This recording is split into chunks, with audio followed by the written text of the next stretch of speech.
Ne ndoqëm edhe live, në fakt ka pasur debate në Komisionin e Ankesave dhe Sanksioneve për votën e Greqisë. Partia Demokratike ka ngritur pretendimin se nuk lejon të numërohen thasë të mbushur nga patronazhistë. Nga ana tjetër, Partia Socialiste kërkon që të vijojë numërimi dhe sipas saj akti i celibashit është në shkelje të ligjit, por si mbërritëm deri këtu. Unë do të lidhem tani me gazetarin Sokol Balla për ta shpjeguar të gjithë këtë që ka ndodhur.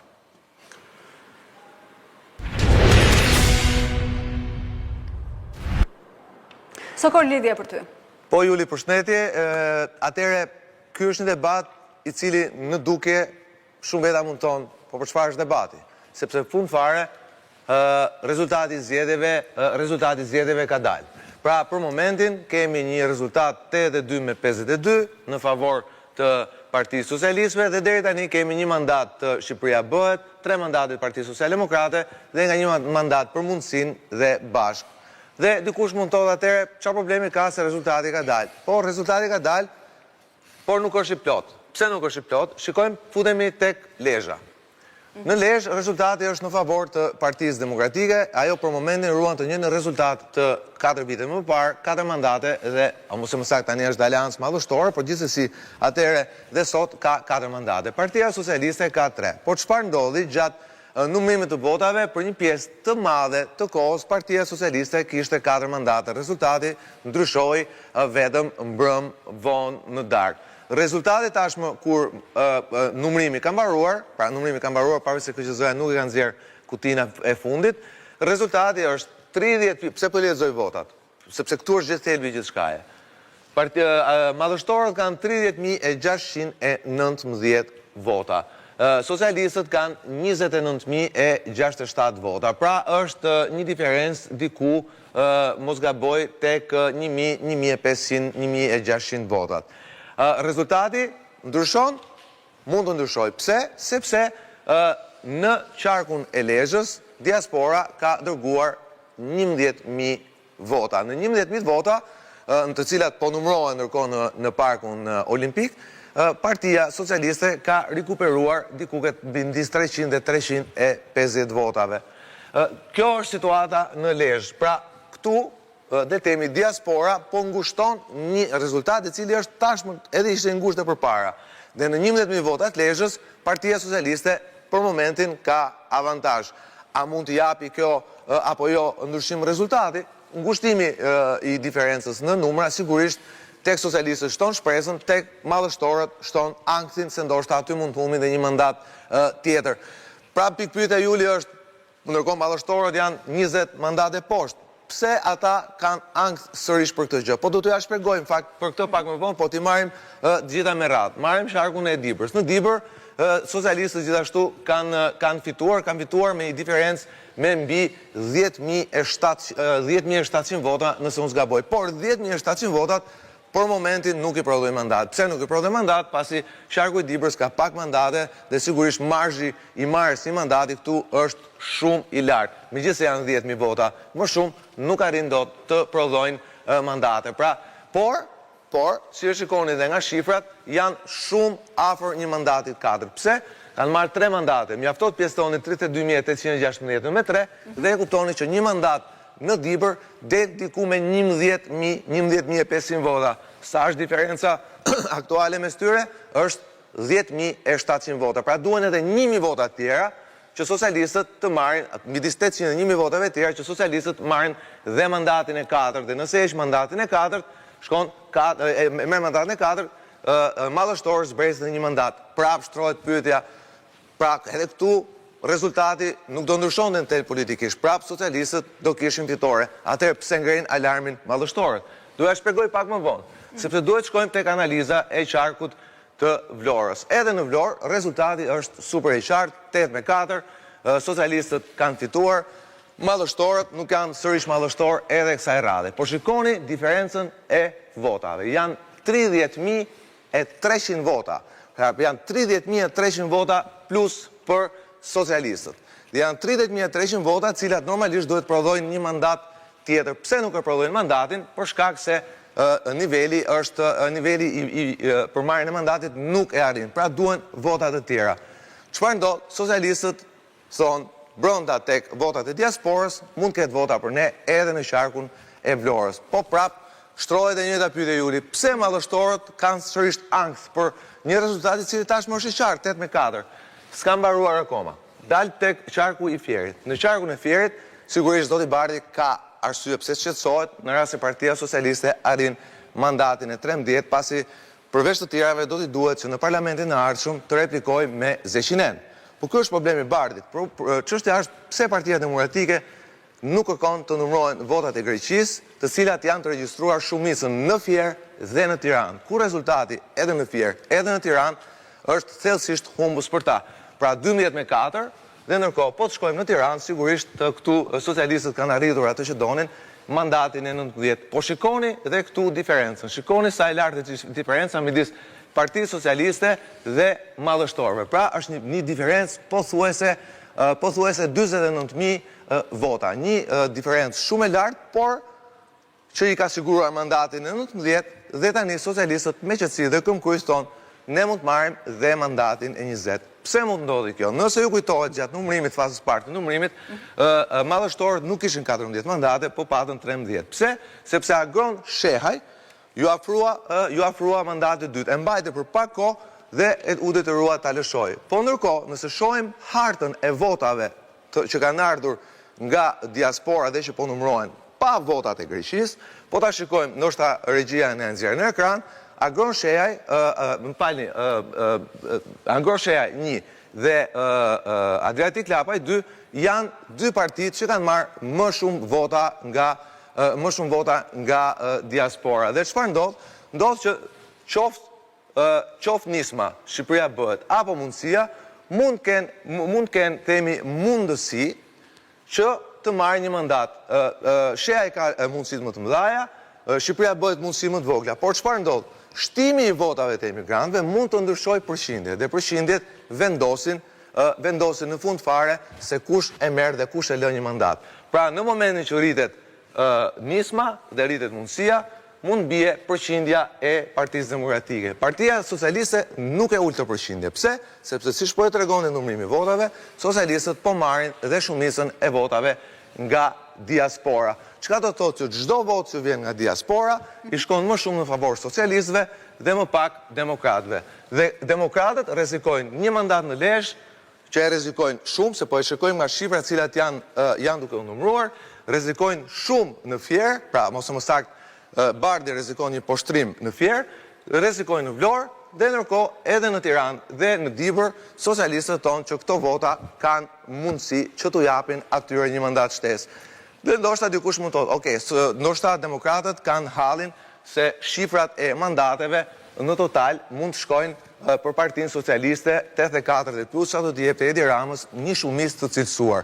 Një shumicë e cilësuar do të thotë që një mazhorancë mund të marrë vendime të vetë, pra pa i shtrirë dorën partisë tjetër, duke filluar nga kodi zgjedhor dhe gjithë ligjet me shumicë të cilësuar. Vetëm ndryshimet kushtetuese do të kërkonin vota nga palët e tjera. Do të kërkonin vota nga palët e tjera, po shikoni palët e tjera ndërkohë janë 1, 4, 5, 6.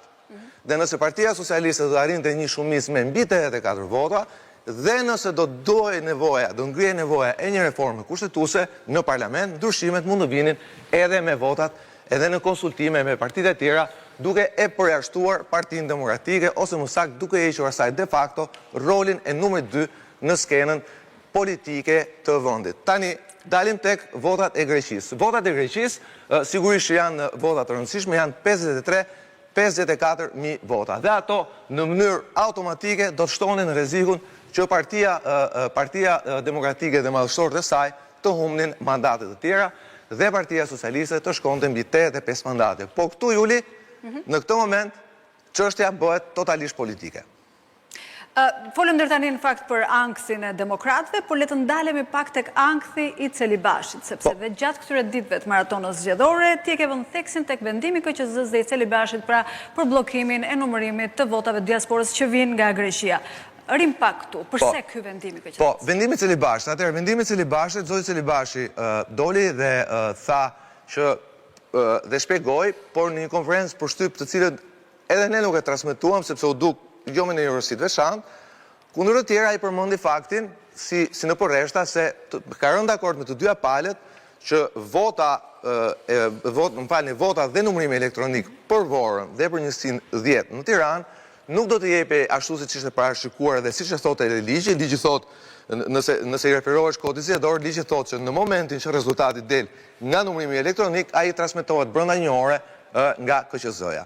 Cili Bashi doli para kamerave dhe në tha që ka një marrëveshje me Partinë Socialiste dhe Partinë Demokratike që nxjerrja e këtyre rezultateve të mos bëhet një orë, po të bëhet ditën e nesërme në ora 8, në mënyrë që të mos dekurajohen palët gjatë procesit të numërimit.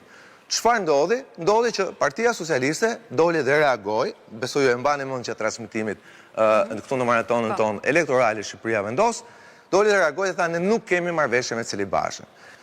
Zoti Cili Bashi nuk doli të përgjigjej, por ne më pas nxorëm atë që quhet marrëveshja e nënshkruar nga të gjitha palët sa i përket numërimit elektronik. Në ato marrëveshje Juri nuk ishte asnjë pikë ku palët të kishin rënë dakord edhe në bekimin e KQZ-s që ky rezultat i numërimit elektronik të jepej një ditë më vonë.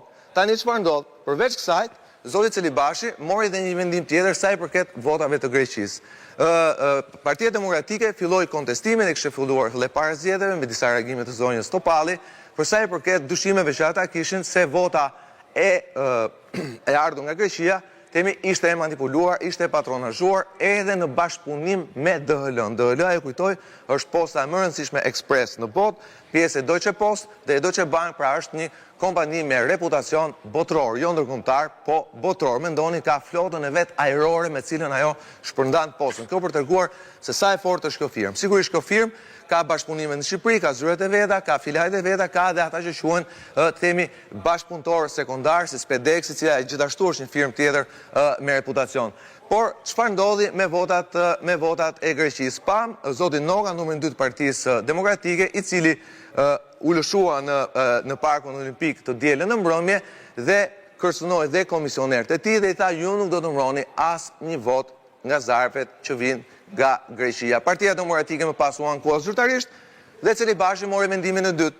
Në vendimin e dytë që lidhet me votat me votimin që është vendim kontravers, zoti Cili Bashi vendosi që votat e Greqisë do të ndaheshin më vete dhe do numëroheshin në një moment të dytë, pa ndërprerë numërimin e votave të tjera të diasporës. Në duke një vendim logjik. Por ama, atë që pamë ne sot, edhe në reagimin e marrashlogut për mbrojtësit ligjor të Partisë Demokratike, dëgjuam një kërcënim të qartë. Zoti Logu tha tekstualisht, ne nuk do lejojmë të numërohet asnjë vot nga Greqia, dhe do ta bëjmë këtë me të gjitha mjetet që ne kemi në dorë. Pra, Partia Demokratike kërcënoi që do të bllokoj numërimin e votave që vijnë nga diaspora, pra nga Greqia. Çfarë do të thotë kjo? Dhe kjo do të thotë, Juli, një gjë shumë thjeshtë. Nuk ndryshon asgjë në rezultat politikisht, ndryshon diçka e vogël në sensin se do të ketë shumicë cilësuar apo jo, pra ndryshon përmasat e fitores së njërës palë dhe thellësinë e humbjes së palës tjetër. Por ajo që ndryshon është kalendari politik në vend. Pse? Zoti Cili Bashi, nëse ju kujtohet, tha para zgjedhjeve se Komisioni Qendror i Zgjedhjeve do mundohet që të respektojë afatin ligjor të certifikimit të rezultatit. Afati ligjor i certifikimit të rezultatit është dita e martë në mbrëmje. Tani më bërë ditë lëmsh, pra i bie që tjetë sonte në mbrëmje, Komisioni Qendror i Zgjedhjeve duhet të certifikojë rezultatin e zgjedhjeve. Pra të dali kryekomisioneri dhe thotë, u zhvilluan zgjedhjet, morën pjesë kaq veta, këto që në votat e pavlefshme dhe në bazë të votave dhe formulës së ndarjes së mandateve, Partia Socialiste ka marrë kaq mandate, Partia Demokratike apo madhështore ka marrë kaq mandate, Socialdemokratët kaq dhe të tjerët me radhë. Pra të certifikon rezultatin dhe në këtë moment pala që fiton zgjedhjet bën dhe festën zyrtare. Por çfarë ndodh? Pam sot zonjushën apo zonjën e Komisionit Qendror Zgjedhjeve, e cila mbrojti vendimin e kryekomisionerit Cili Bashi. Ajo tha, kërkojmë kohë për të shqyrtuar ankimin e PD-s së paku deri ditën e premte, por ndoshta edhe më vonë. Dhe në këtë moment, këtu pastaj jemi në kuadrin e indicjeve dhe spekulimeve, Juli, mos harrojmë, ditën e premte në Tiranë mbahet samiti i Komunitetit Evropian.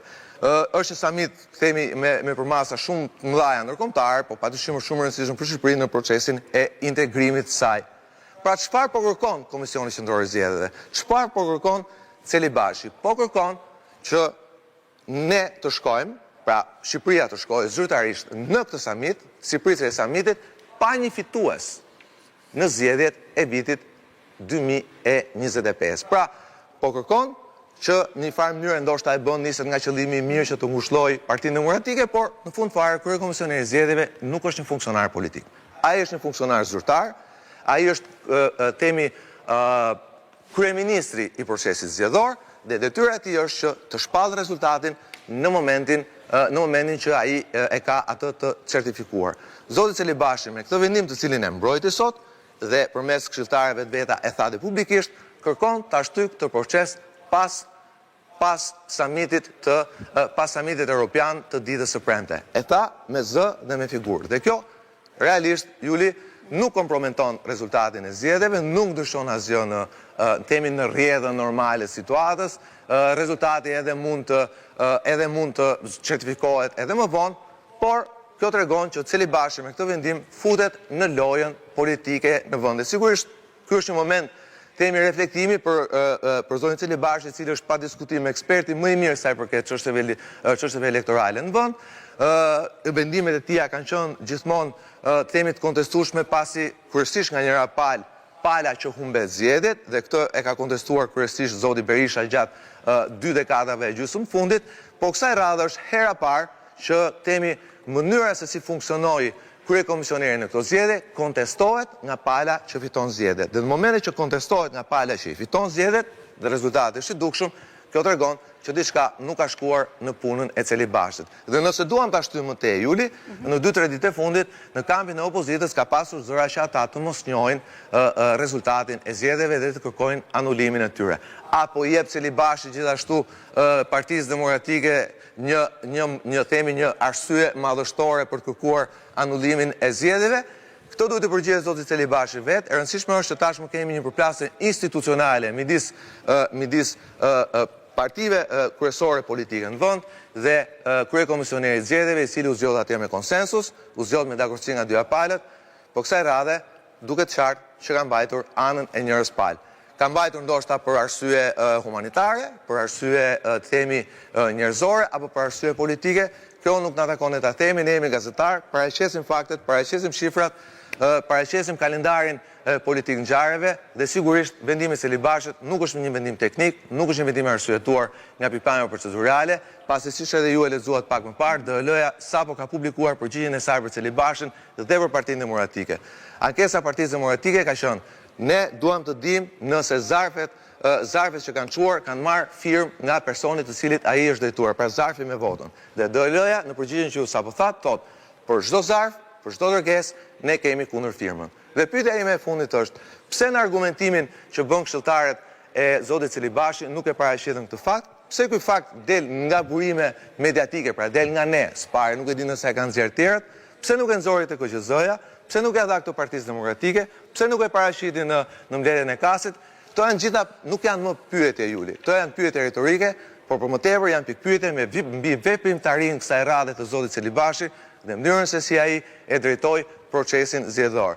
Le ta themi më troç, procesi zgjedhor eci drejt dhe pa probleme. Kjo jo për merit Celibashit, për merit Celibashit, ky proces rrezikon të futet në një ngërç i cili ka pasoja politike, po dhe institucionale në një vend që kërkon të futet në Bashkimin Evropian, po që për më tepër po organizon një summit ditën e premte. Summit për cilin zoti Celibashi duket nuk është edhe kaq i lumtur. Juli, linja për ty. Okej, Sokol, faleminderit për qartësimin e të gjithë situatës. Ne do të shkojmë tani në një ndërprerje të shkurtër për të rikthyer më njëherë pas pak maratonës së zgjedhjeve.